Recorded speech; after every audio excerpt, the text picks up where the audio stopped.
Hujawahi ona kitu cha namna hii? Kinawakuta watu wengi sana, hata wengine wako hapa. Kuna mtu Mungu anamuinulia mtu, anamleta kabisa mpaka nyumbani kwake, anamleta. Alafu ghafla katikati hapo unajikuta tu umegombana naye. Kumbe ni yule alikuwa amekuja na package ya wewe uvuke mahali. Mimi nataka nikwambie, yani kuna maeneo ambayo Mungu huwa anayatengeneza njia. Na leo tutakapoomba hapa kwa dakika chache ambazo tutaomba ili kwamba Mungu atusaidie.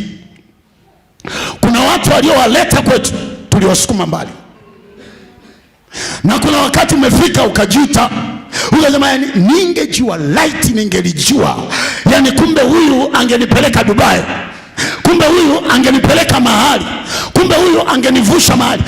Hizi ni mbinu za shetani. Anakuchafua. Ili akuchafue, pointi ya kwanza, anashughulika na spiritual eyes, macho yako ya kiroho. Andika hiyo pointi ya kwanza. Anapokuchafua shetani mahali, ili achafue kile chanzo chako cha mafanikio, anashughulikia macho yako. Macho yako yasione sawa sawa.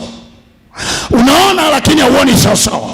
Maana yake nini? Adui amesimama mahali, anasema hapana, huyu mtu hawezi kunyanyuka hapa, hawezi kwenda hapa, nishughulike na macho yake. Unaona vitu vidhaifu, hauoni vitu vizuri.